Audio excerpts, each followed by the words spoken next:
एक चोर कमाल महारत से रोज चोरी करता और सारा माल गरीबों और जरूरतमंदों में बांट देता। कुछ वक्त गुजरा तो उसने चोरी से तौबा की और गुमनामी की जिंदगी बसर करने लगा।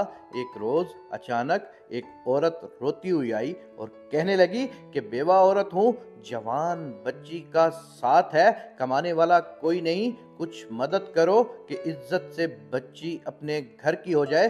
चोर ने उसे तसल्ली दी और मदद का वादा कर लिया। रात हुई तो अल्लाह के हजूर गोया हुआ कि ए अल्लाह, आज इस गरीब औरत के लिए फिर से चोरी करने वाला हूँ, तू ही कार साज है। आखिर वो आदमी चल पड़ा, काम छोड़ा हुआ था, कुछ समझ नहीं आ रही थी। इतने में एक और शख्स उसे वहां नजर आया। मुंह छुपाए उसने पूछा, कौन? उसने कहा, चोर। मैंने कहा, मैं भी चोर, चलो फिर इकट्ठे चलते हैं। क्या है तुम्हारी नजर में कोई घर? चोर ने पूछा। हाँ, आओ चलें। यूं उस अजनबी की रहनुमाई में एक घर में दाखिल हुए। जब सारा सामान लूट लिया तो अचानक चोर ने कहा कि सामान वापस रख दो। लेकिन क्यों? अजनबी ने पूछा। चोर ने कहा, बस रख दो और जल्दी चलो। बाहर आकर फिर चोर ने पूछा, कोई और घर है नजर में? आज जरूरत है बहुत ज्यादा। तब अजनबी चोर ने वजीर के घर का पता समझाया और चलते चलते जा पहुंचे। सब माल समेटा। अजनबी कहने लगा कि वजीर की बेटी की शादी है तो मालो जर खूब है।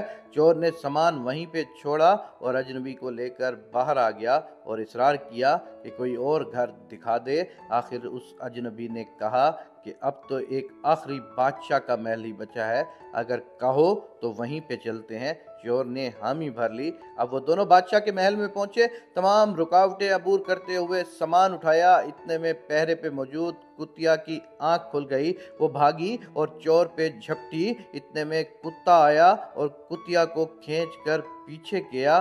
चोर ने एक सर्द आह भरी और अजनबी से कहा, ये सामान भी रख दो।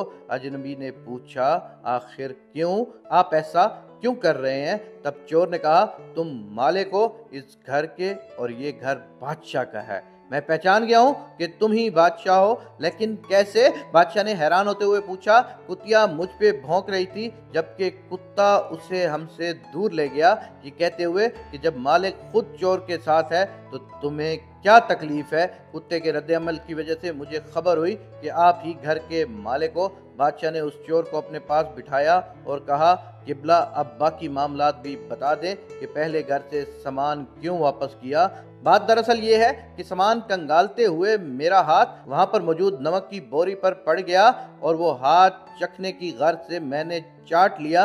इस तरह उस घर का नमक ख्वार हो गया। आलीजा, मैं चोर हूँ लेकिन नमक हराम नहीं हूँ, इसलिए उस घर का सामान लौटा दिया। अगला घर वजीर का था लेकिन उसकी बेटी की शादी थी। बेटियां तो सबकी साझी होती हैं, गरीब की हो या वजीर की। तो मेरा दिल नहीं माना कि एक बेटी का हक दूसरी को दे दूं। मैं चोर हूं मगर गैरतमंद हूं। बाकी सूरत हाल आपके सामने है। बादशाह उस चोर के किरदार की मजबूती से मुतासिर हुआ और सुबह सबके सामने उसे इनाम और इकराम और मतलूबा साजो सामान समेत रुखसत किया।